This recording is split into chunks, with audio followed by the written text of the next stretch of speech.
भोग लगना कभी शुरू हुआ है। कराची में भोग नहीं लगाते थे। बाबा का ही समर्पण किया हुआ था, और भी जो ऐसी आत्माएं समर्पण हुई थी वही भंडारे से हम खाते थे। भोग नहीं लगता था। जब भारत में आए बेगरी पाठ था, यानी तो हम जब दिल्ली में पहले सेवा पर गई तो किसका बैर वाले का 1 रुपया भी हम कुछ लेकर के खाए ना, ना ना। माताएं केला लेके आती थी या दूध का लोटा लेके आती थी। एक माता जी थी, बड़ा प्यार था, दूध का लोटा एक, हम मिलकर के दूध गर्म करके पी लेते थे। तो एक बारी हमने सोचा दूध का बदले अगर वही माता सब्जी करके देवे तो अच्छा है। तो क्या किया, हमने कहा माता जी दूध नहीं थोड़ी सब्जी, तो दूध देना बंद कर दिया। बाबा ने कहा ये भूल किया, ये नहीं करना चाहिए। ठीक है, तो केला रोटी खाते थे। चलो, मिठू दादी हमारे साथ थी। फिर थोड़ी कभी कभी कोई न कोई सब्जी एक आना का, कभी किलो सेर होता था, किलो नहीं होता था, एक आने का कोई पटाटा या कुछ सब्जी बनाते थे। 2 रोटी मोटी मोटी, घी नहीं होता था, कपड़े में लपेट के रखते थे। 2 रोटी पटाटे की रस्सा बना करके प्यारे से खाते थे। तो कभी कोई टाइम ऐसा था वो भी नहीं था, एक आटे का डब्बा था, दूसरा नमकदानी थी। तो कोई ऐसा अच्छा भाई आया, देखा शाम से लेकर के बहन इतनी सेवा कर रही है। इतना छोटा सा कमरा था, पर्दा लगा था, तो पीछे दीदी और मनोर पीछे बैठी रहती थी, मैं यहाँ आगे समझाती रहती थी। एक ही कमरा था, बैर छोटा सा किचन था। तो उन्होंने देखा खाती क्या है, करती क्या है। भंडारे में आया, देखा कुछ नहीं भंडारे में, एक आटे का डब्बा है, एक ये है नमकदानी थोड़ा। फिर रोटी पकाते थे, मैं पकाती थी, दीदी मुझे खिलाती थी, मैं दीदी खिलाती थी, तीनों बस गरम रोटी नमक थोड़ा लगा के खा लेते थे। न दूध न फ्रूट, कुछ भी नहीं था। अभी तो आप राजाई पर बैठे हुए हो ना। फिर बाबा को सुनाया, फिर सेवा करते करते एक सेठ निकला, बहुत किसी कहा की सेवा करो। जब मैं दिल्ली में जाती हूं ना, अजमल फार पार्क में भाषण होते हैं, तो किसी ने कहा तुम जाकर के वहां थोड़ा भाषण करो, लोग आ जाएंगे। मैं वहां जब बैठ जाती थी, लोग सुनने के लिए आ जाते थे। फिर कहा यहां जाकर भाषण करो, बैठते। भाषण नहीं, ऐसा सुनाती थी, पंडितों को छोड़ करके मेरे पास आ जाते थे। फिर एक सनातन धर्म का बड़ा वो सेठ था, तो कहा इनकी सेवा करो। तो वो कभी कहां जाता नहीं था, घर में रहता था, उसको वाइफ नहीं थी। हम उसके घर में रोज 6 बजे, नहीं तो उसका बिजनेस ऐसा था, दिन रात टेलीफोन आते थे। तो अपने बहू को कह दिया, बेटी को कह दिया मुझे कोई फोन नहीं देना। तो अच्छी तरह से पोथा लगा के साफ रख करके बैठता था, मेरे को कैसे ज्ञान सुनाओ। इतना ज्ञान सुनना, इतना प्यार से सुनता था। मैं कितने महीने उसके पास गई।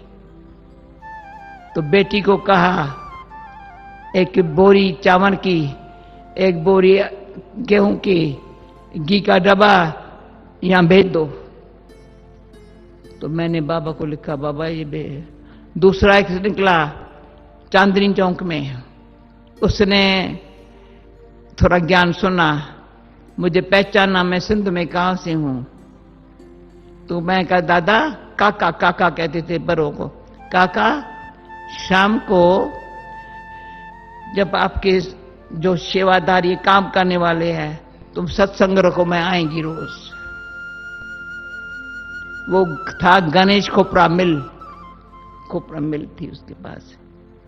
हम गई रोज शाम को उसके पास, सुबह को उसके पास, शाम को इसके पास। तो क्या था, उसका घी और साबुन दोनों की मिल थी। तो कहा मैं घी के डब्बा भेज देता हूं, 10 किलो साबुन। अभी साबुन भी हमारे पास कपड़े धोने का नहीं था। 10 किलो साबुन, घी का डब्बा भेज दिया। मैंने कहा हमारे मधुबन में घी नहीं खाते, हम नहीं घी खा सकते हैं। तो जन्माष्टमी का टाइम था, 21 डब्बा मधुबन, 20 डब्बा मधुबन भेजा, तब 1 डब्बा हमने लिया। फिर बाबा ने कहा अभी ये बाहर वालों का जो मैंने कहा बाबा हम इनका कैसे खा सकते हैं? तो बाबा ने मुझे बड़ा अच्छा प्यार से बोला, मुझे ब्रह्मा भोजन यज्ञ के भोजन के अति प्यार है।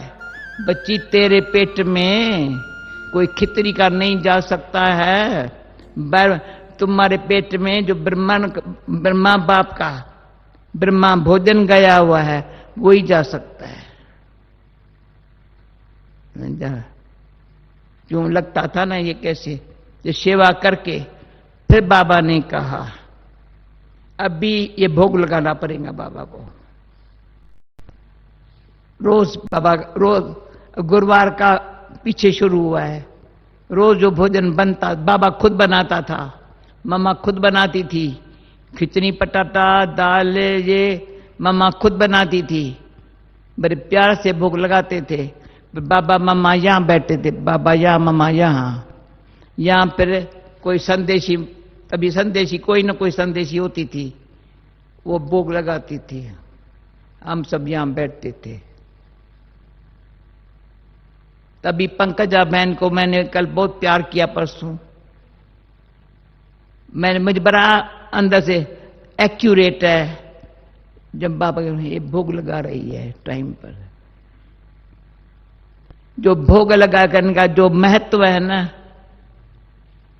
तो एक बारी इसमें और अच्छी बात है, क्या बाबा मम्मा एक दो को दृष्टि दे रहे थे, हम यहां देख रहे थे।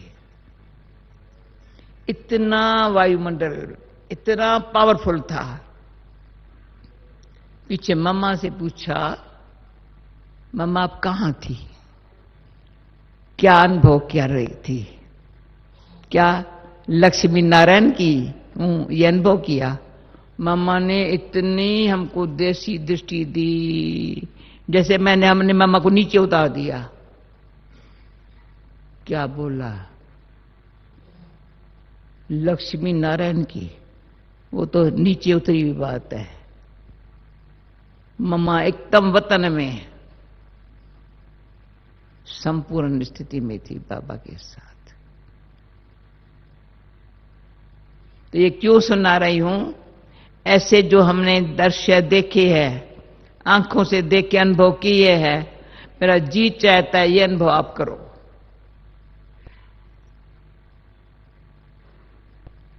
फिर बाबा साकार में ये भोग लगाने की सिस्टम तब से शुरू हुई है। यहां पांडव भवन में भी फ्रूट आता था, बाबा रख देता था, अपने हाथ से फ्रूट भोग पर रखेगा। भोग लगाने के बगैर कभी बाबा ने फ्रूट नहीं खाया होगा। मैंने सारी लाइफ के अंदर जब भी कोई फ्रूट आता था, भोग लगाने के बगैर नहीं खाया होगा। प्रकृति हमें धीरज धारण करने का संदेश देती है। धैर्य जीवन में लक्ष्य प्राप्ति का द्वार खोलता है। जो लोग जल्दी करो की रट लगाते रहते, वे वास्तव में अधीर मन, गति कम की प्राचीन लोकप्रिय जो चरितार्थ है उसको सिद्ध करते हैं।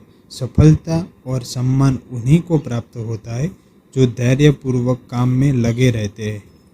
प्रकृति हमें जीवन में ना घबराने, कठिनाइयों से निपटने और आत्मबल और इच्छा शक्ति मजबूत करने की सशक्त, स्वच्छ, स्पष्ट, सच्चे परिवर्तनों के अनुरूप निडर, निष्पक्ष, निश्चल रहने की सीख देती है।